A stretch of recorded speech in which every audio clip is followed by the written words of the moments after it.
Hello, everyone. Welcome to another episode of Thinking Out Loud Live. My name is Ricardo Zulueta, and I am your host.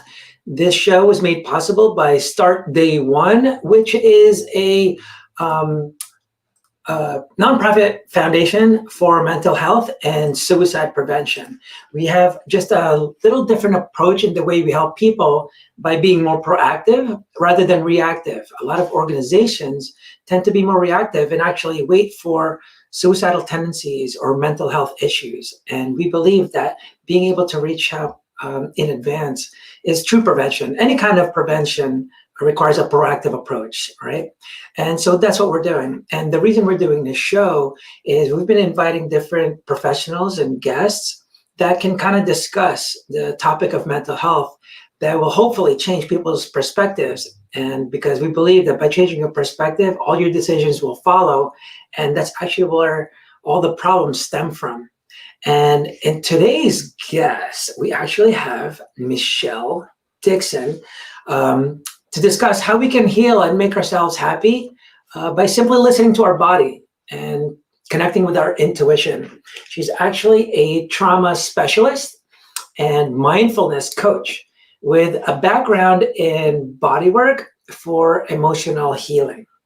She actually started her career doing a PhD in economics, during which she lived in a settlement camp and witnessed poverty, trauma, and illness firsthand. So through her work, she actually has come to understand how the body, mind, soul is always oriented towards establishing balance. So without further ado, I'd like to introduce you guys to Michelle Dixon. Hey, Hi. Michelle. Hi, everyone. Thanks for having me. Yeah, of course. Thank you for being here. I know I just gave a nice little intro about you, but I really like when people hear your story from you. So can you just tell people how you ended up in the mental health arena at all? Where you're coming from, your background, and then where you're at today, like what you're doing today. Yeah, cool. Thanks. It's always a good story, isn't it? And to find out how in the world people got into this, because most of us got into this kind of by happenstance, accident. And usually when you start to work with people doing healing work, it's because initially you need to do your own healing work, So it's like the wounded healer. We all start with healing ourselves, which is definitely my case. I never expected to be a practitioner. I'm from Atlanta, and I grew up wanting to be, to do academic work, to do research and travel the world. And I did all of that. But the backdrop to it all, rather, is that I did have some developmental trauma when I was quite young. I didn't understand it or recognize it at the time. My dad left when I was quite small, and I had, the classic abandonment issues. Didn't have a male figure around. It led me into a lot of stuff I wouldn't otherwise necessarily have got into at a young age. But I never really connected that to this early kind of wounding. I just went on and lived my life. And the way that it manifested for me is I wanted to be perfect, the straight A student. I wanted approval because in my mind, my dad left when I was 2 because I wasn't good enough, And I really learned from that love is conditional. And I like to share a bit about this, not because, it's the most interesting story. It's quite common, unfortunately. And I work with people who've had, multiple experiences of sexual abuse, all kinds of pretty horrific trauma. My experience is on a scale, but it's important for me to share a bit about it because it's such a great illustration of how the nervous system interprets trauma and abandonment. And in my case, that experience set me up for really believing that love was conditional, believing I wasn't good enough, and then made me, even from a young age, I was always attracted to the boys who weren't really interested in me. They were like hot and cold, take it or leave it. Like, to me, that was normal. And so I've always felt like my role was I've got to be perfect and then they'll want me, sort of thing. But I didn't really, I didn't understand it until I had a breakdown as an adult, which I'll talk about in a moment. But really what happened is, so I was driven by I was driven by a need to be, to be good enough in all areas of my life. And I was always really interested in social justice. And I ended up doing a PhD. So I was married in my 20s, and I went off to Ukraine and Crimea to study a group of people who had massive migration trauma. They were a group of people who were deported during the Second World War to settlement camps, and they were made to be in forced labor camps. And it was really a Holocaust of this ethnic group.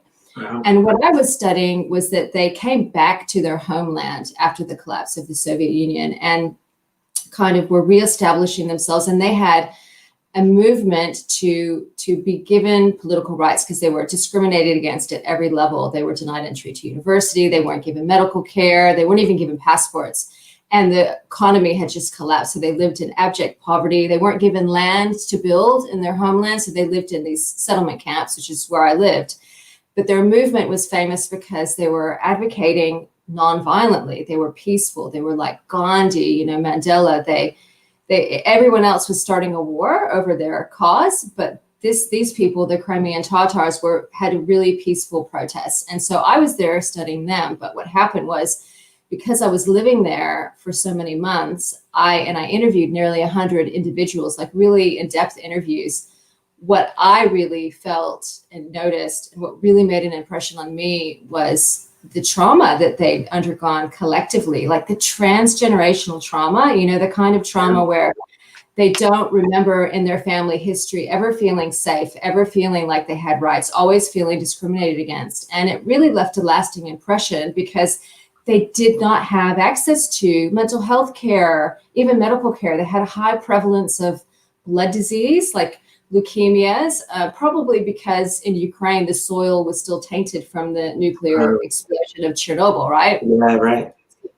There was just so much. And I was only in my, early mid-20s, and it was like, it really impacted me. So I did my thesis, which was all about the economics of this peaceful nationalist movement and the structure of it. But I came back really quite changed, because until that time, yes, I'd had my own stuff, but I'd kind of really been this, middle class, privileged white woman with the education. And I hadn't seen that level of trauma. And the question that it really left me with was, how do people survive? How can people get past that level of pain when they don't have systems in their society which help make sense of it? And it was really interesting because it left me with this question, but I didn't do anything with it for a long time because I was still living out that life of, I've got to do really well. I've got to have success so that I can be loved, so that I can be accepted, and, all of that, until my marriage ended in my 30s. And then I had a few breakdowns. It was a very traumatic experience for everyone. And I had this huge, I had so much emotional pain, and it was in that space that I started to really realize that I'd not really dealt with this stuff that happened when I was a kid. Because then I found myself in all of these emotionally abusive relationships, which pretty much mirrored the dynamics of my father. Like, I was repeating it. I kept finding myself with people who, they would be hot and cold, they'd be there and then they'd leave, love was conditional, all that stuff. And it was like all my stuff came home to roost. Like, I managed to not deal with it for a long time. And it came home to, it was like, it all happened at once. Yeah. And at that point, I started doing workshops on bodywork, really for my own healing, but it was so profound. So I started out doing de-armoring, which is a deep tissue bodywork that works with points on the physical body that are known to hold emotion. And then through working with those points, you can release it. So I was releasing emotion, memory, without even a story. Sometimes there were little bits of things that would pop up, but I never talked about it. I didn't necessarily make sense of it, but it was, I was starting to release and heal. And so I trained in that modality, and that really began my path, about 10 years ago. And I did a lot of extra trainings after that, and body work and so on. And also hypnotherapy, neurolinguistic programming. I I then became on a mission to understand how can I feel better and be able to have healthy relationships in the life of peace and joy. And what can I do? How can I help other people? So that became then, my journey, which is really discovering, I call it my signature methodology, really discovering what it takes to overcome really deep trauma, basically. Yeah. Oh, yeah. Awesome. Well, that's a story, huh, guys? Yeah, no, but it's cool. I like when people get into it in such a natural way because of their experience and whatever, and just because of what you saw. And the biggest thing that I from the last episode that I did, actually, it was another Michelle. We kind of yeah, oh, you saw it. Yeah, we kind of talked about that, and I'm very interested in how the mind and body is connected, right? And it's getting out there a little bit more and more. And like you were saying, one of the things I always mention all the time that I've read about is Lisa Rankin with Mind Over Medicine. Yeah. And it's just so funny because of how she came about it. She didn't do it like, oh, I think it's this. She's a doctor. She was like scientific method kind of person, but she's like, why can't I diagnose these people? Like there's something wrong with them, but she didn't know what it was. So she started changing the way she asked questions and stuff like that. Instead of asking, like, does this hurt? She started asking, like, what do you think your body needs to heal and this? And she expected like, oh, I'm going to need a little bit of more drugs to, numb pain. But what she got was like, I guess I need to leave my husband, or I need to find a different career because I'm very, very unhappy and things like that. And I'm just like, oh, that's interesting. And then she started figuring out like, whoa, that's a weird answer. And she started just kind of looking into it more and more. And, the whole placebo effect and everything else. And then even worse, the nocebo effect. Like there's so many things that people are not understanding. But one of the things that I kind of butt heads with a lot of people is when you're in a bad state of mind, you tend to hate accountability, and then you love excuses. And sometimes they think justification and excuses are the same, right?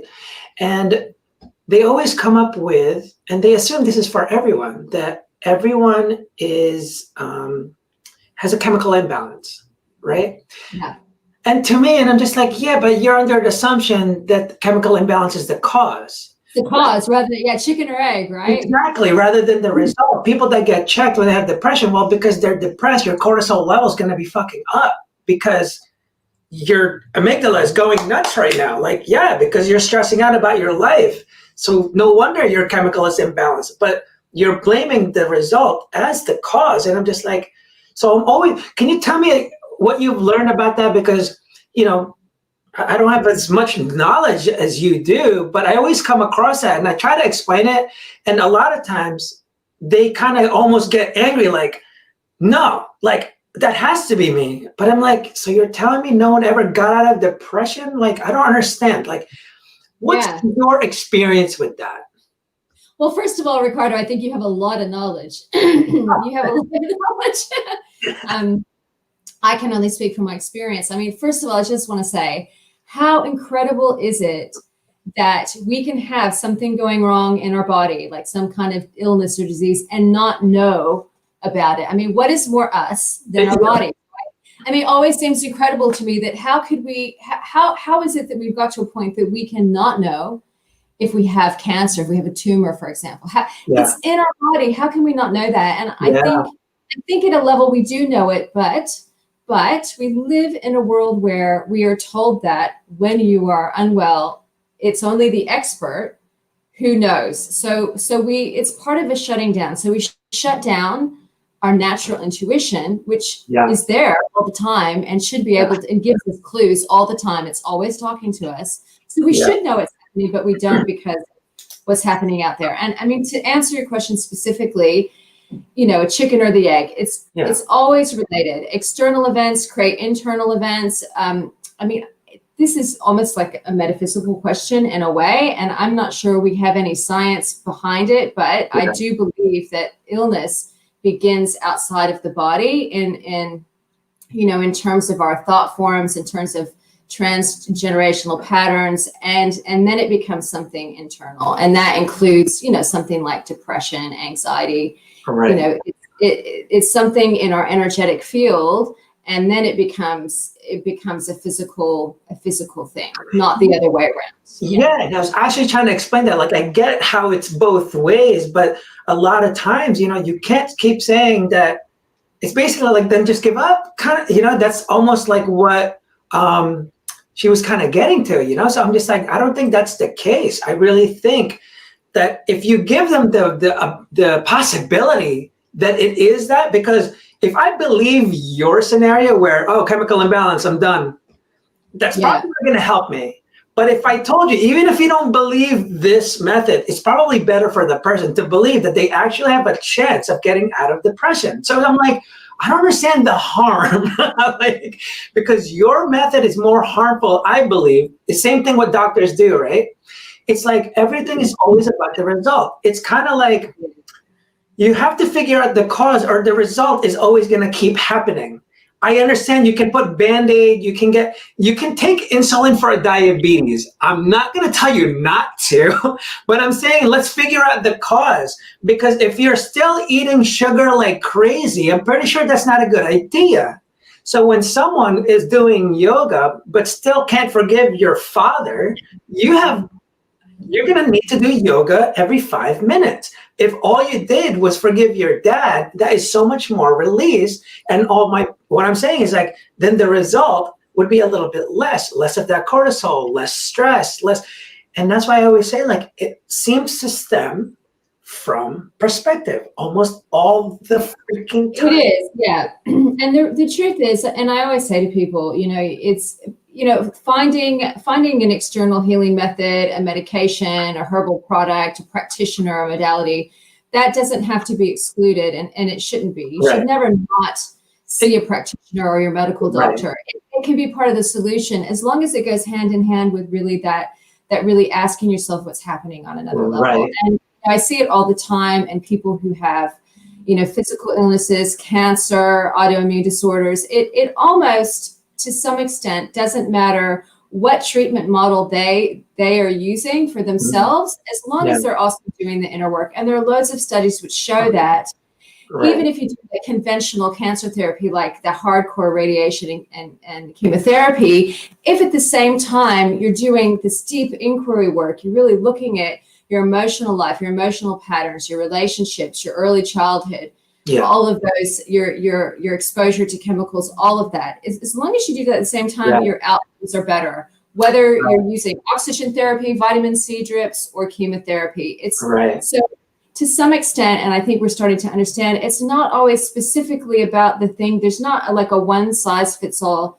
solution for everyone, for every single thing. It's very, very personal. And if you listen to some of the best, you know, functional medicine doctors, for example, who work with people who have illnesses, they'll take a whole case study and a whole personal history study, and they will advise the individual to do really specific things based on their personality, which someone with the same illness presenting, they might have a completely different treatment plan, even down to the level of how often they have chemotherapy, how often they have vitamin C. So it is incredibly personal, and it's really not about, and I think and in my opinion, you know, there's no sense in saying one model is better than another. You know, we can't, there's no sense in fighting, because they can work together and they should work together. Like if you have, you know, like for example, I had years ago, incredibly painful sciatica. I had my sacrum had come out of alignment, and it had caused inflammation, which became chronic. And for a year, I had such bad shooting pains in my leg that I was losing sensation. Just my whole leg was just about numb, you know, after a year. In the morning, it took me hours to move, right? And I knew from my work, I have to be with the pain, and I have to feel it, and I have to understand if there's a message there for me. How am I living my life that this is happening? What does it reflect about my life? But at the same time, I saw an osteopath, I took a supplement, you know, I did other things. That was part of the process, because obviously we want to work with symptoms. We don't want to be in discomfort, but So I don't see them separate. I see them as part of a whole treatment plan. And I always felt as I did one, I would gain more clarity about the other, even to the point of, as I did an osteopathic treatment, in one slight movement, there might be this kind of thought in my head that went, oh, like maybe this is, oh, like this thing happened and it makes sense now for my leg. That makes sense, you know. They're not separate. They should not be separate. Yeah, and I don't think it's not that I was, I don't see it as separate at all. I think it's just different. Like, I think I was talking more about prevention. Yeah. And you were talking about, you already have the diabetes. Like, I'm not going to tell you not to take insulin, but if you take insulin and you're still eating sugar every hour, it's like, well, it's not going to help you. So to me, it's kind of like obesity. Yeah. There's exercise, which is yoga, meditation, all that stuff, exercises, right? But if your diet or your mental intake of negativity is high, it doesn't matter how much you exercise if your diet is really bad. So if you eat McDonald's every day, yeah, but I run 5 miles. Yeah, but you're going to have to run 5 miles every day. If you stop, I'm telling you right now, you're going to get really obese. So that was kind of my point. It's like, you have to go, well, what's causing it? What's causing it? Because until you handle the cause, the results will always be the same. And now you have to keep remedying the result over and over. And it's like, if you just lessen the result, it would be so much better. But so I'm curious, like, I know you said something about, I'm learning this. So there's this book, Personality Isn't Permanent. And one of the things that I was just like, wait, what? So he talks about this story where this lady had really bad knees. She had a bad accident like years ago. And came back. And she was at like a convention or something and got introduced as this one dude. He's all about the some kind of like some physical healing, something. And he goes, oh, how long have you had that pain? Oh, I got in an accident like 10 years ago. He's like, you're still feeling pain from 10 years ago? Like, yeah. He's like, you know, give me a call, blah, blah, blah. Anyway, they talk. And then he said, when did this start? He's like, you know, around the time when my husband got retired or unemployed, something like that, right? So anyway, that's when the knee started hurting. And he's like, it's not your knee. And I'm like, what? Like, this is nuts. And he's just like, it's some kind of traumatic whatever, like is really kind of affecting your knees. Because, and then he was telling her, like, you need to release this, because basically she had so much animosity towards her husband. I guess because she was working, it's almost like, why do you get off work and play golf and stuff while I'm still working? And so she was just, but she never talked about it. Yeah. And so he kind of taught her this thing. And after a while, her knees didn't hurt anymore, just because. So I'm going like, well, and then one of the things that really got me, like, he mentioned that your body is just like it's basically your subconscious. Yeah. And I'm like, what? Like, that's crazy. Like, I guess just how much it's linked together, even with the mind over medicine. I mean, when I tell people, everyone knows placebo, right? Like, oh yeah, it's when you just get healed. And I'm like, yeah, dude, why are you not like stoked on this idea? You know, like even Lisa Rankin said, almost everything is attributed to the placebo effect when it comes to antidepressants. And I'm like, that's insane. And then you have doctors saying when you have depression, oh, you know, you're gonna be stuck on pills, which, like, to me, I'm like, well, that's not cool. That's not a good idea. Yeah, I think what you're speaking to is like what we don't really appreciate still. Yeah. I mean, despite the whole revolution and, you know, alternative medicine and New Age movement and thought and all of that, we still don't really appreciate how much our emotions and our thoughts affect our physical body and our mental health. We still don't get it. We want to use it to the extent that it can help us manifest money and success, right? Yeah. But we skip the part where it actually helps us be happy, healthy, functioning human beings, right? Yeah. But just to make that a little tangible for people, because like some of you listening might be like, whoa, what do you mean? Like her knees were because of this. What the heck? I think I'd love to make this more tangible for people, because when I did my bodywork training, I saw this all the time, and I was really, like you, Ricardo, really driven to understand like what is actually happening. What is the science behind it? How can I explain it? Right. We don't have a paradigm. Right. So just to make it tangible, to give you one example, we as bodies, we tend to hold emotion in different parts of our bodies. And there have been studies that show that it doesn't matter your cultural, racial, religious, geographic location. They've done studies from people all over the world. If you are experiencing grief, you experience that in your chest, and there's a tightness and there's a holding.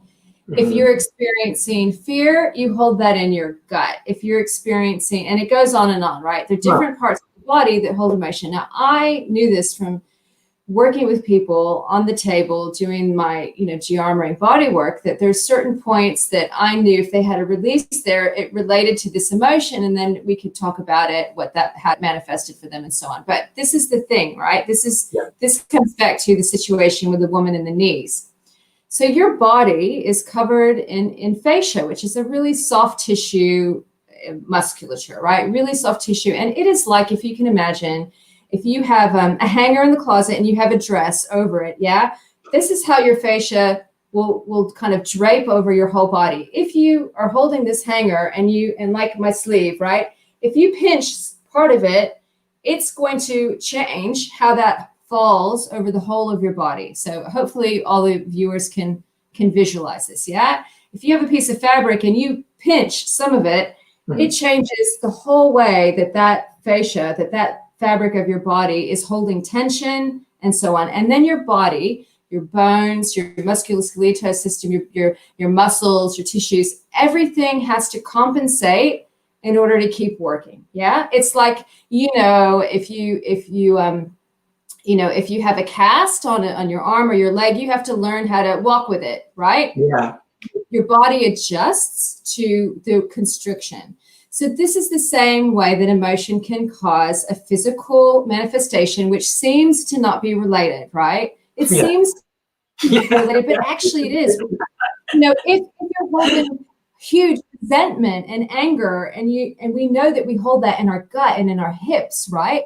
That's going to affect your lower back. That's going to affect your legs and your knees. Your knees are often what cops it when anything is wrong with your lower back. Ask any osteopath. Anything going on with your hips, your knees are going to actually the knees, not the back or whatever.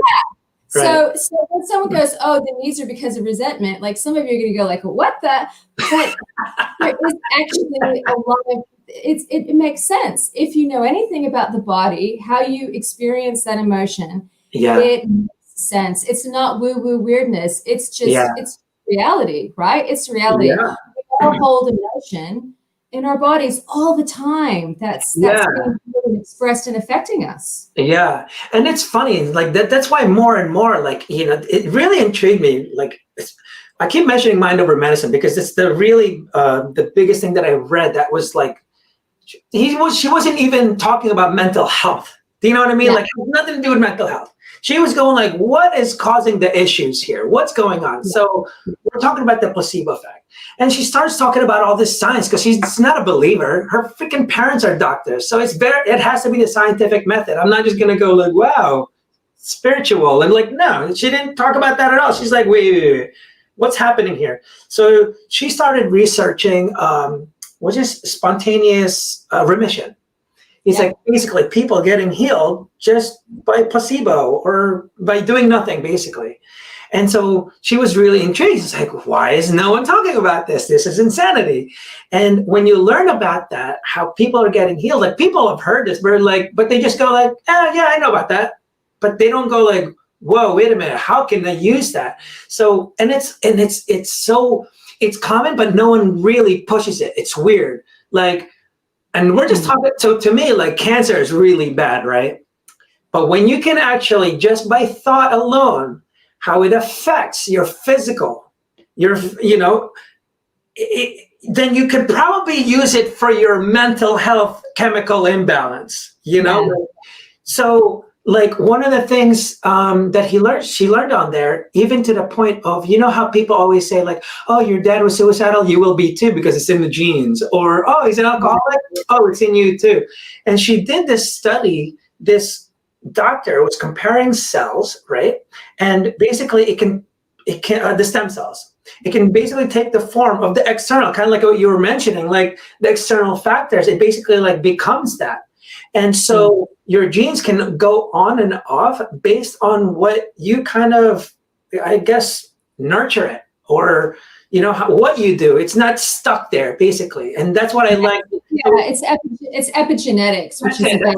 I couldn't get the word. How we can change our inherited patterns through awareness. Yeah, I mean, it's such an important topic, and just to make it tangible for people, it starts with listening. It starts with listening to what's going on with your body, and really becoming aware of something that you walk around in all the time. Yeah.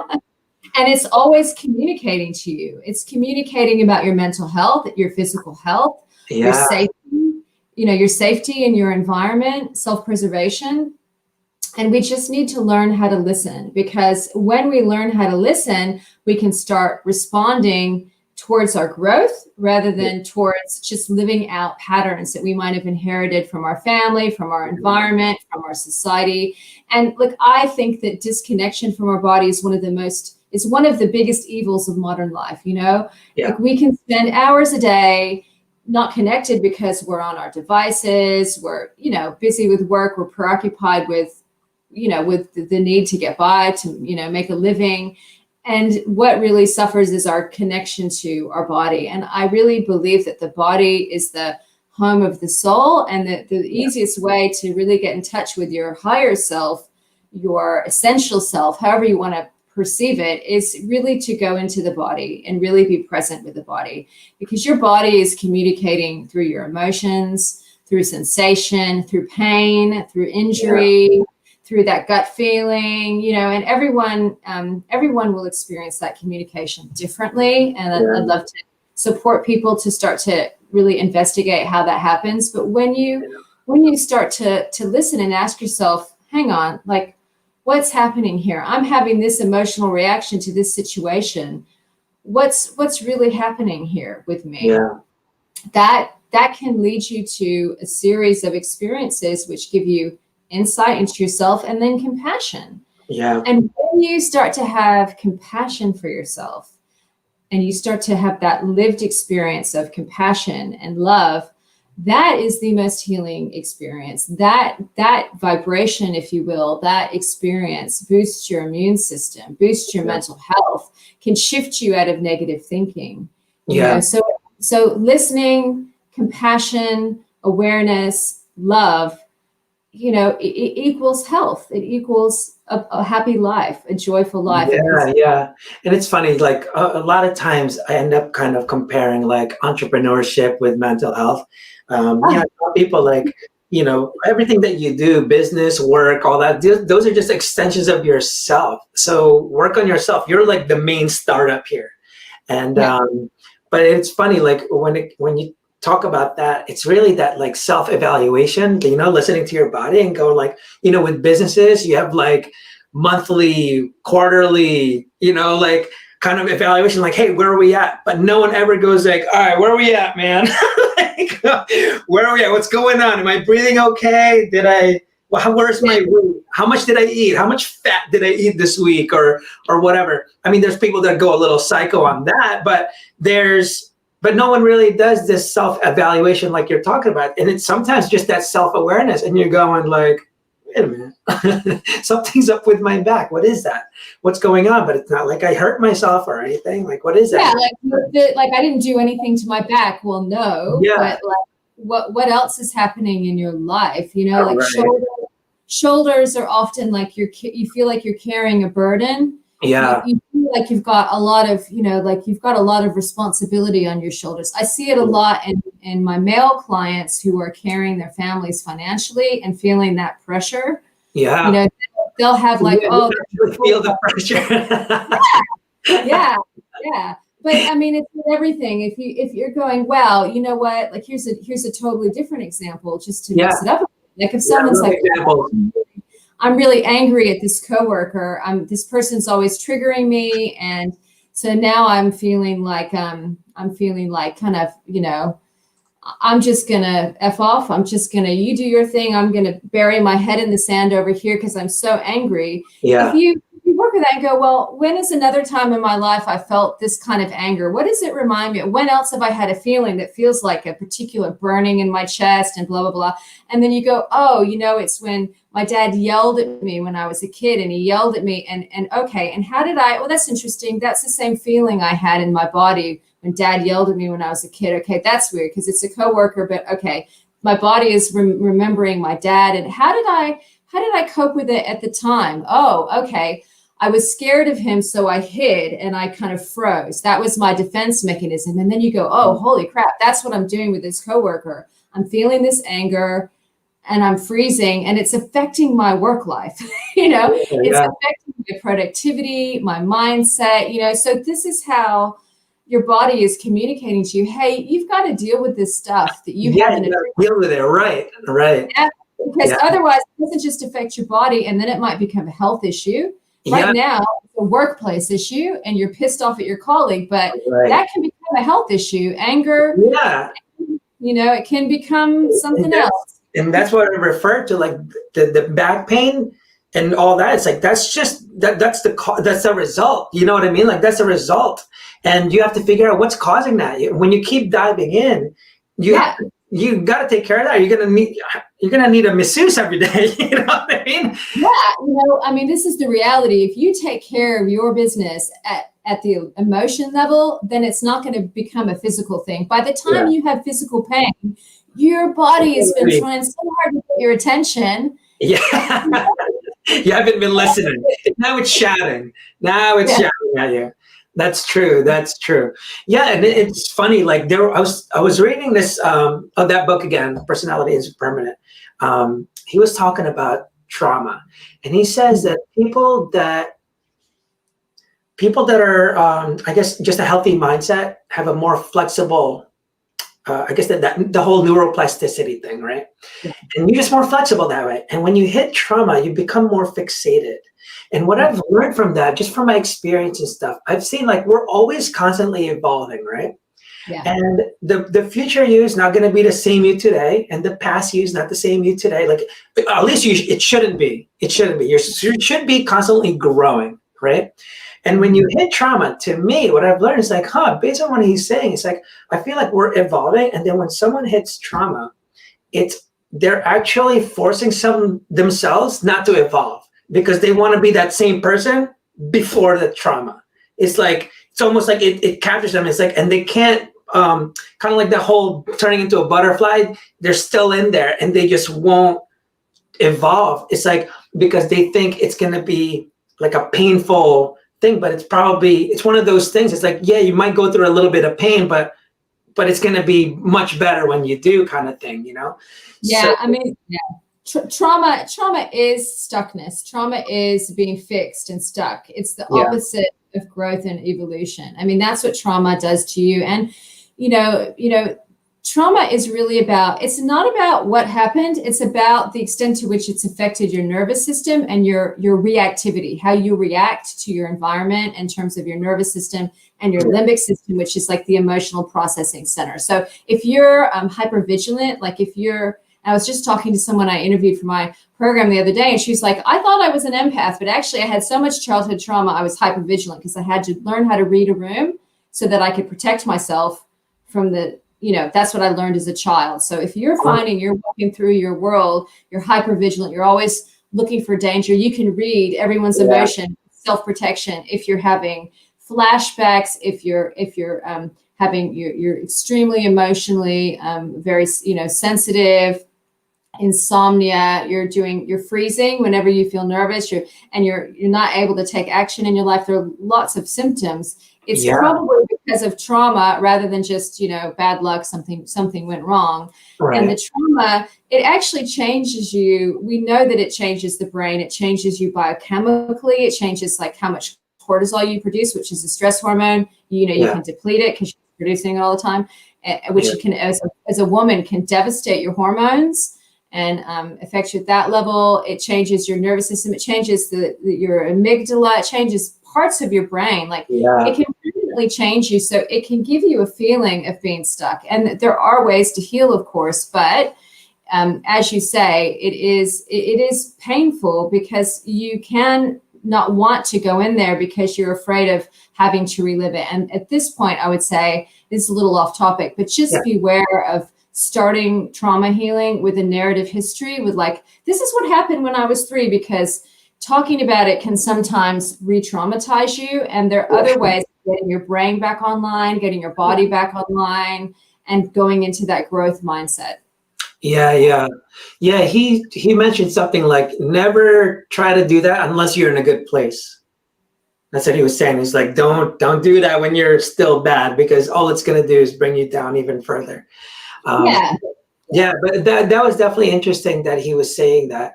And it's I guess when you just, after reading the book, what I started seeing was like, when people get into these really depressive states, it's not necessarily what they see from the past, at least from what I've seen. It's what they can't see in the future anymore because of the past. And so they get really like, they can't, it's almost like, I think Anthony Robbins kind of talked about it. It's like, they can't seem to change their blueprint. So you lose someone you love or whatever, and all you visualize was this life with, white picket fence, this, that, and all of a sudden it's gone. And now you have to change everything that you have to do. So even though it's in the past, because when I tell people like PTSD and stuff like that, I'm like, no one's doing anything to you anymore. You're doing that now. Like no one is. You're kicking your own ass. Like no one's doing it. So it's like you have to know that first because when you're in a bad state of mind, it's everyone that I do it when I'm in a bad place. It's not my fault. It's everyone's fault. What do you mean? You just tend to look for those excuses. So it's like, I'm not saying that you're a bad person for doing it. I just want you to be aware, like, you can't keep blaming. You have to be more accountable for things, or else if you don't think you can do anything about it, then you're never going to fix it, like ever. Yeah, I mean, it's super difficult. I mean, I agree with you, but I also know that it's super difficult when you're in that place to see reason or to believe in potential. Like it's just impossible. It's like telling someone who's just lost an arm, pretend that you have an arm. It's like, right. I don't have an arm, Right. So it is difficult. But the thing about depression, I mean, there's so many different ways to interpret it, treat it. But it basically, it's an inability to move from where you're at and a hopelessness that goes with it. Like I'm not moving, and I also don't want to move. And, it's really, really important when you're in that state to find someone to talk to, because when you start to share, that's when you can unlock the next step. And this is where this body felt intuition is the right thing, because my experience really has shown me that there is never one right way. It's just not true. Yeah. I mean, people who say, this is the right way, you should definitely do this therapy because it worked for them or someone they know, but someone else has a different experience. Like, for example, I just, I think I might've mentioned this when I spoke to you one time before, but someone I know, a former client said to me, I had this colleague I was super worried about. He was suicidal and depressed, and I was trying to talk to him and help him, and it was like really like touch and go. Like I was watching him all the time. Not a good idea, And then he decided that he needed to repaint his whole house. So he took like a month and repainted, and he came to me and he was like, I feel amazing. Like I just feel great. Like it was gone, right? And so what I want to say about that is depression is stuckness in time. It's not moving. It's hopelessness. The first thing you do is start moving. Even if you feel like it, do something different. Embrace a new hobby. Yes, I'm not saying not see a therapist. See a therapist. Start talking about that. You need to paint your house. Start dancing. There's an amazing little clip that came up on Facebook not long ago about this Chinese man who was in a terrible accident and he had PTSD, and like the people in my settlement camp, no recourse to therapies or information or any of that. And he started to dance, and he started to learn to dance with his wife. And it was through all of the dancing that he suddenly started to feel better. So if depression is stuckness, movement and change is the thing that can start to push you into a better space. Yeah, that makes sense. Yeah, it's definitely like it's kind of like with exercise, right? When you're depressed, you kind of eat more and you don't do exercise, but when you exercise, you actually get less depressed. So it's like you just have to stop it and go the other way, like in some way, shape, or form, right? Endorphins. I mean, any mood state can become a habit. You know, a positive growth mindset is a habit, just like a negative depressed mindset is a habit. Like your neural pathways start to wire and fire in a particular way because you go like, oh, this has happened. And then your body goes, oh yeah, I know what we do when that happens. Put your head in the sand and we do this, and it's about changing the habits that you have. Yeah. And to me, like to change anything, basically it requires some kind of decision, right? People don't understand, to get out of a rut, to solve problems, all that stuff, it has to be, a decision has to be made because it has to be intentional. You don't just get cured and then just go, oh, I feel better, like out of nowhere. There's something has to be intentional about it. And that's why I always mention like perspective, because it seems to just come from there. And then, for example, like, when we're talking about the body, ailments and stuff like that, backaches, things like that. And we're talking about the amygdala. It's the fight or, for people that don't know, it's the fight or flight response. Basically, it's thinks you're dealing with a lion, but really you're just worried about your bills. But it doesn't know. Your brain doesn't know. It's like lions or bill, like shit, let's panic, like we got to do something about this.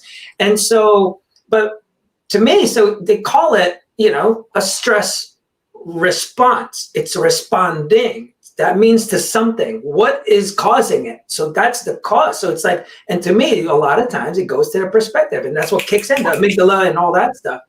And then, but then they have that, what do you call it? The relaxation response. I don't forget which one. The parasympathetic. Parasympathetic, yeah. Okay, yeah, the parasympathetic nerves, where she mentioned the only way that you can actually heal from the results of the stress response is when you're in relaxation response. And that's the only time. And that's why meditation's awesome. Good sleep is awesome. When you're doing that, that's when the only time you can actually heal your physical part, at least, is when you're in a good mindset. And that's the only time. Yes. Yeah, this is why I say you have to learn how to settle your nervous system before you do any of the deeper healing work, Yeah. And that's so important. I will just be a little bit cautionary about meditation if you've had really acute trauma and, like, for example, you're in PTSD. Yeah. Sometimes meditation isn't a good first step because if you're sitting alone in your mind and you haven't actually ever really sat with your thoughts or feelings before. Right, that's true. So make sure, if anyone's listening, if you're going to start meditation, you look for trauma-aware meditation, trauma-aware mindfulness, because those programs, products, etc., will be aware of how things can go wrong. You're absolutely right. And I have a report, which is my 6-step roadmap to holistic healing. And I talk about common mistakes people make. And the first one is not understanding exactly what you've said, that you've got to settle the nervous system. You can't be all worked up and in acute trauma and expect to get anything out of it. But just for those who are listening, who are thinking, okay, well, I'm in a really bad place and I'm hearing what they're saying, but I just don't even know what to do. I don't even know how to get started.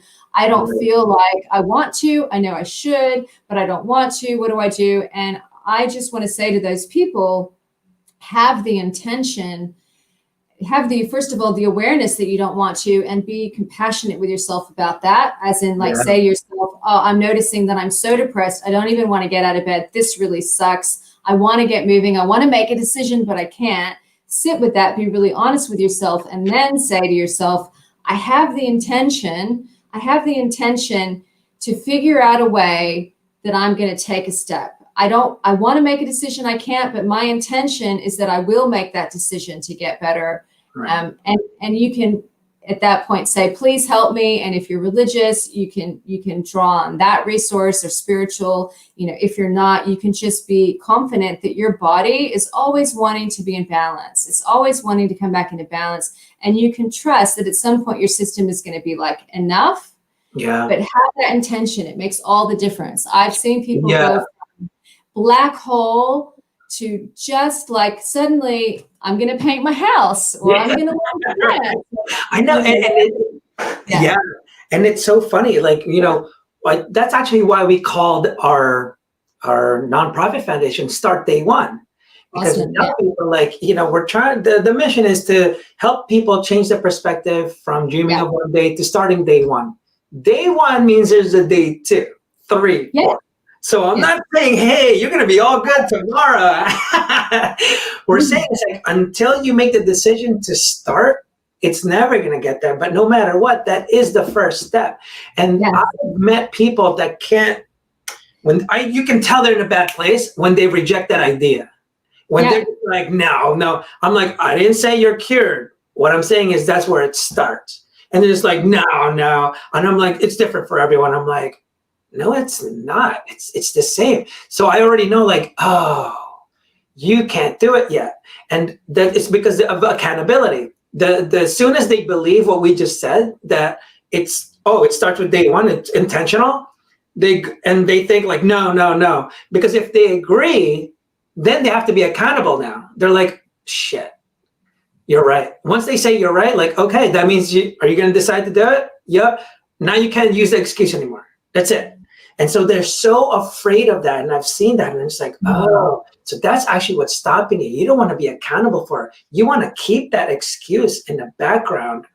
And so they can't move forward, but almost deliberately, And I'm like, to people that are listening, it's not like you're doing this on purpose. It's just that you're in a bad mindset. Like I said, I go through it too. So just to prove to people, like, no, I do it too. Like when I'm in a bad place, I do it. One of the things, because I know we're kind of going through time here, I saw in your thing, your approach. Can you go into the release, rewire, realign? Yeah, so the way I work with all emotional healing, from acute trauma to just emotional, like real suffering and happiness, is I approach it using basically mind, body, and spirit. So I always say we need to release emotion and memory from the body. That's also about developing intuition. You need to have what's called somatic awareness. Be aware of how your body is communicating, where it's holding onto pain, and learn how to work with yourself at the body level to release it, so that your grief doesn't become knee problems. Okay, that's the reason. And then I also say, so we release from the body, rewire the mind. So rewiring the mind is all about perspective change, like what you talk about, Ricardo. It's about changing your perspective and developing a growth mindset. It's a habit like everything else. It's a habit to have a negative mindset, and you can develop habits to have a growth mindset. And then realign with wholeness. So there is a part of you, it's like your inner healer, your inner helper, your wholeness, your soul, if that's what you believe in, that is always whole, that hasn't been harmed, that isn't in pain, that doesn't have disease. It's like your template, and you can align with that part of you, and that can help your body come into alignment with that, so that you are that perfect template of being at peace, being in wholeness, feeling complete. And my experience, we have to do all parts of that. If we just do the body, but we don't look at your negative thinking, you might have a release from the body, but your mind is in a habit of thinking, interpreting reality in a particular way, so it doesn't help. If you just do the mind and not the body, you might rewire your thinking, but you haven't really dealt with that feeling that's sitting there in your chest. Right. Pain is going to come back. And then the wholeness part is like the clincher, right? When you can really start to experience, not just believe with your mind, but experience that you are whole, that you are perfect just as you are, that you have everything you need, that you're a child of God, however you want to interpret it. When you can really get on board with that and really experience it, then healing is much faster and it lasts for much longer. And healing, by the way, is not about never feeling feelings, not being human, never getting angry at a colleague, never having knee pain. Healing is about feeling that you can always return to peace eventually, that you have the ability to be at peace, that you can see your moments of emotion or wobbliness for what they are and not let it drive your life. Yeah, awesome. That's really cool. I like the way you have those steps. And it's funny that you bring that up. And when I talk to people about depression, sometimes like I have to tell them like, depression is just a result, right? It's like it's an emotional response. And it's actually a normal emotional response depending on what's your perspective at the moment. You know what I mean? Like it's just responding to your perspective. And then I'm like, when people are trying to think like they should never get depressed anymore, to me, I'm just like, you're trying to get rid of an emotion. Like that's impossible. So when someone passes away, you remember, a death of the family or something, it's okay to be depressed about that. It's the staying in there that might be the problem when it's really affecting you in a really negative way, but responding to it.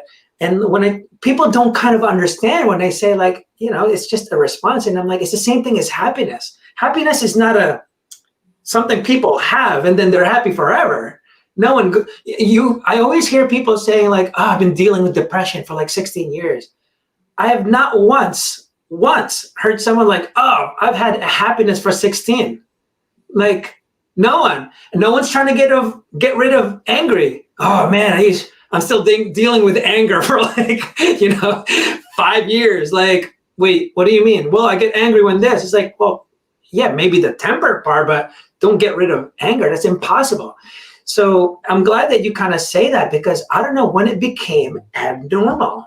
Like they make depression and anxiety abnormal. There was this one thing, they talk about the millennials and all that stuff, right? Yeah. This girl and got supposedly like reshared, like tweet just went viral. This kid was like, the school shouldn't force us to do presentations when it's basically giving them anxiety. Like, because you're about to talk to people, of course you're going to be anxious. The only way to build confidence is doing things, and that is it. That's the only way to build confidence. Confidence cannot come out of no action. It's impossible, Yeah. So. Yeah. Well, I mean, we have a way we deal with difficult emotions in our world, and I really believe it's influenced by our really medicalized culture, where we have this belief that there's a pill for every pain. And Everything. For a pill mentality, right? The pain for a pill mentality means that you have a negative emotion, you need to fix it. Yeah. Now, and unfortunately, what that means is again we become disconnected to our body because that pain is a communication that something's not right in the environment. And to pay attention to it, if you feel angry, you're trying to set a boundary. You're trying to say, hey, this is my space and you're encroaching on, me. If you're depressed, you need to look at, what's happening for you. Are you in grief? Are you in mourning? What is the loss? Why aren't you moving forward? What is the fear? And even happiness, pay attention to what is it about this that's lighting me up and how can I create more of that in my life? Like our emotions are always asking us to be present. And I've always taught my children as well, because I have teenagers now. Any emotion you feel, it's like the weather. If you wait long enough, it's going to change, So when you're joyful, experience that, be happy, not be happy, obviously, but hang on to that, relish in it, because it's not going to last forever. And also when you're depressed, when you're unhappy, when you're struggling, that's also going to change. So the most important thing that I can say about that is just when you're in a negative emotion, be aware that it's not going to last forever. But right now when you're having it, it's an opportunity to really look at it. And imagine what it would be like if your young child came to you and they were like, I've had a really bad day, Dad, and I'm really sad. And you said, sorry, moving on, it's dinner time. Not right now. We do that to ourselves all the time, don't we? Right, so exactly. That, it's going to pass, but now is an opportunity before it passes to go, okay, what's happening for me here? One of the best, and it's funny, it's actually a little cartoon. I don't know if it's by Disney. I think it's called Inside Out, where there's these like people inside the brain, and it was one of the best teachers of embracing depression. where that little girl was just like, and they kept pushing her out, like, no, you can't fix this. You can't fix this. Depression, go over there, go over there. And she's like, okay, I'm just gonna, and then it really taught how you need to embrace the pain for you to enjoy the pleasure. Like, it's impossible. You can try to be like, hey, be happy and this and that, until you embrace it. It's just like, it's just never going to go away. And that, it's a great film. They actually had a whole group of psychologists who advised to create it. The message was really sound. And if those of you know someone in your life right now who's depressed, my suggestion is to really sit with them and acknowledge their pain, without trying to fix them, Right. I'm not trying to offer solutions, but to say, tell me about how you're feeling, and to really, validate for them, well, that really sucks for you. And that's so hard. And I'm sorry. And if you notice, okay, this has been going on for 3 months now, one thing you could do is to say to them, like, okay, validate, I see that you're upset and this sucks, but how would you like to be feeling? How would you like your life? Because something that can help shift and create that movement is actually, if this person isn't going to take up a new hobby, take up a new sport, do something, that movement piece, is to think about a vision that they would like for their life, even if they feel like that's impossible. Like, what do you actually want? You obviously aren't happy here. What do you see that could happen that really what do you want to happen in your life? What would make you happy? They might be like, oh, nothing's going to make me happy. Right. I want to start my own business, but I don't think I can, but that would make me happy. Then you go, all right, hang on. Tell me about this business you would like to start. Like, what does it look like? And try to get them thinking about that vision, because again, it's all about movement, right? Yeah, I totally agree. And that's one of the things that dives a lot into personalities and permanent, is that, like I mentioned before, it's not necessarily about the past, it's what you can't see in the future. And if you can't see the future, then you're never going to go towards something. It's almost, your purpose is gone, everything's gone. It's like, you have to build that, like you said, that vision. If you can't envision that, and if you don't have a thing, and that's where kind of, again, it goes back to the entrepreneurship. No one has a startup and goes like, oh, this is going to fail. Like, it's totally going to fail. Like, you're not going to do it. If you keep saying like, oh, it's totally going to fail. Like, the startup, my idea sucks. Like, that's not the idea. When you have a startup and you really want to succeed, what you do is like, well, they see it in a different level. Their startup is going to be huge, and it's going to help people. And one of the things that I try to put into the mental health game is like, dude, everything just like a startup, is an assumption. Everything you know, until you get feedback or data. Like, you're a loser. Why do you think that? Like, you just thought that? Oh, she's never going to talk to me. Did she say no? Or you're just saying that? Like, so it's like, it's funny, like, you really have to see this future version of yourself. And that's actually what I, to entrepreneurs, I'm doing a presentation next week. Basically, for entrepreneurs that think they don't have a boss, your boss should actually be your future self. Yes, that's brilliant. I love it. Yeah, because everything, and that doesn't mean work hard because he's successful. Like, no, you want the happy version of that. I'm assuming that's what you pictured. That person is going to tell you, like, dude, smell the freaking flowers. Go outside, enjoy the weather, take time with your family. That's the type of person that would do that. So, and it's funny, like, before I read this book, I was telling my wife, and I'm just like, you know how you had the quantum physics, everything that can happen, does happen. And I said, well, so there's a version of me that killed it. Like, completely. Yeah. I love that stuff. I'm fascinated by, even like, back in the 60s, it was being about by, I don't know if you've ever heard of the Seth Speaks series by Jane Roberts. She channeled this entity, and this was all of these books, like they're like 50 of them. All of these channeled books from this higher self became the foundation of a lot of how we practice neuro-linguistic programming. And they talk about alternate realities, alternate universes, where every choice you make spins out to a different universe. And like, for me, whether or not you believe it, it's a great mind game, because if you think, wow, this choice could result in this amazing success, I want to choose this one over the choice that could result in that, right?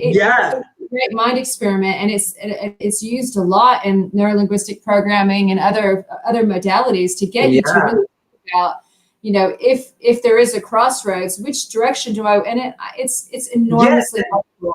Yeah, and that's exactly what I did. I'm just like, well, there's a homeless version of me, and there's the one that succeeded, and I'm like, why not this one? Like, why not this one? So to me, I'm like, what did that guy do to get there then? Because there's a version of me that made it. So what did he do then? Like, all right, let me try that. Like, let's see what I can do. He's definitely not sleeping on a couch every day, you know? So it's like, all right, I'll get up. But again, it always comes back. Like, I want the happy version. I don't want the rich version that's freaking miserable and by himself. Like, no. You know, I don't want to be successful, you know? I want to be happy, you know? And just at the level of science, you know, we know there's this confirmation bias. If you really believe that the world is full of amazing opportunities, you're going to see those opportunities, right? It's just how our brain works. We filter our reality based on our beliefs. You know, that's what we say, perspective. So if you align with that future self in this alternate universe who's just killing it, successful, happy, all of that, right? And you start to align with it and believe that that's possible, you're going to start to see the world differently. Oh, you know, definitely. Yeah. So, and if anyone is feeling really stuck, really unhappy, you know, a great thought experiment is to even in your, you know, even if you're curled up in a ball in bed, think about, well, what is the version of me that would be ideal? And just start to like play around with it, journal it, think about it. Yeah. Right. Yeah. Thank you so much. Yeah, that definitely makes freaking sense. And it's just funny, just the shift in perspective alone, because it's hard to make decisions when your perspective is this way. All your decisions follow that perspective. And then when your perspective, and what people don't understand, like, just because you have this perspective, this trauma, what trauma does, it shifts perspective. Like, all of a sudden, I deal with this shit with startups, okay? Like, I have my own startup. There's gonna be like, oh, I'm gonna rule the world, to like, oh my God, I'm not gonna make it because of, you know, just mindset or whatever. My perspective just keeps going back and forth, but it's just same situation, but just my perspective just keeps going back and forth like this. And there's a huge, you know, and I always tell people when they talk about perspective is like when I'm snowboarding, you know, I wasn't able to go through the woods or the glades. They're like 10 feet apart and I'm going 1, 2, 3, tree. And I'm like, son of a, and then I try it again and I'm just like 1, 2, 3, tree, boom. And I'm like, what the, and then my friend, you know, sprays me and he's just like, yo, you all right? I'm like, fuck, how do you do this? And you know, he's been snowboarding for like 15 years in Oregon, this guy Joe Lewis, right? And I go, how do you do this? Because they're just jumping, going fast like nothing. And I'm going, this is insane. So I thought, hey, they're experts though. And he just said, dude, stop looking at the trees. Look at the path in the trees. And I'm just like, no, like that can't be it. That cannot be it. And he just leaves, you know. I've got nothing to lose. Like, I've been hitting every freaking tree on the way down. So I'm just like, all right, let me give it a try. I get up. I'm like, okay, let's go. Stop looking at the trees. Between the trees. Got it. 1, 2, 3, 4, 5, 6, 7, 8, 9, 10. And I purposely stopped and I was like, what the hell? What was that? And that's the best way I can explain to people the power of perspective. Like, that's perfect. And you know what I tell them? I go, did the winds change? Did the trees move? Did I get better in 0.5 seconds? Nothing changed. The situation remains the same, but my only thing that I shifted was perspective. And what you were saying before, when you have that perspective of the path, you don't have to try and avoid the tree. You automatically, like, you know, when you're looking for a relationship, let's say you had a bad one, stop trying to avoid this type and this type and this type because boom, third tree. Yeah, this guy's an asshole too, you know? Like, yeah, so it's like that. But I know you're doing a free seminar or something like that. Can you tell us more about that? Yeah, I'm running a free emotional detox online retreat in December. So it's a free. It's basically it's for all of December because, you know, I work a lot with trauma, serious emotional suffering, and the holidays can be really challenging. when you're in that space, you're in grief, you have childhood trauma, it can trigger all kinds of like unhappy things. I like to say, the holidays can bring up more stuff than Santa has on his sleigh. Like it's not all good stuff. So I wanted to create.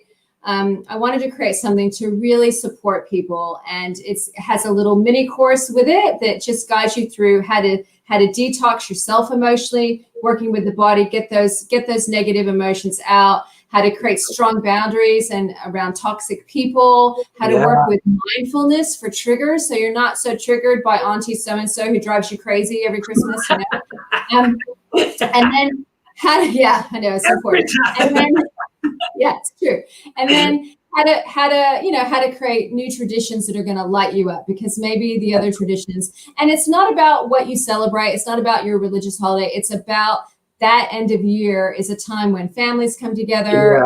It's a tough time of year. So I'm just going to do a Facebook group for community support, and I'm going to do lots of lives. I'm going to be on there every day. So you can just visit my website if you want to join. I'd love to see you. Definitely reach out to us again. Around what day when do people sign up? Do they sign up now? Do they sign up? So you can sign up now. If you go to michelledixon.com, you'll see it all over the front of my homepage. Sign up for the emotional detox. And I'm going to open the group a little bit early in November for my early birds.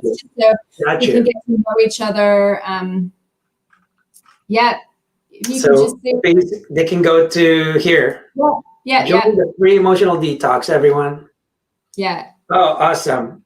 And then they just sign up here, just name an email, and then I guess name an email, super simple. And and then in another couple of weeks, we'll and by the way, if you sign up now and you have something that you really grapple with, you really struggle with in the holidays, reach out to me. You can email me. When you get my email, you can email me back. You can go to my contact page. If there's anything in particular you want to share with me, your story, if you want to share with me what you find really hard during the holidays, there's time enough to make it part of my program. So be in touch for sure. That's awesome. Yeah, please kind of remind me again so I can promote that a little bit. Because that's a nice thing you're doing. And I think I really love that because, for people that don't know, that's kind of what we're doing with Start Day One. The proactive approach means like reaching out to people and doing these things. And there's people like Michelle that are doing this like she's doing now. She does it for free, but it's unsustainable if they keep doing it for free. So what Start Day One does is we try to raise funds to make it either affordable or at least getting speakers like herself. So hopefully we can get you as a speaker in the future for something. To pay to compensate them for it so that they can, because it's all about helping other people proactively instead of waiting for people to have these issues. They're never going to call Michelle. They're not going to reach out. Everyone knows today's day, all you have to do is put suicide prevention and you get the help just instantly, but no one really does it. I'm glad some do, which is good, but it's just more effective when you reach out more. So things like what she's doing, offering these free services to go on there. I love it. So I support that. And, Michelle, thank you so much for being here and talking about stuff. I'd love to have you again. So I got your emails and all that stuff. But I really appreciate it. So everyone that watched this episode, I hope you learned a lot of things about listening to your body a little bit more and how it's all connected, and just by really being aware that you can actually figure out the cause and how you're going to heal yourself. So thank you again, Michelle. Thanks so much. All right.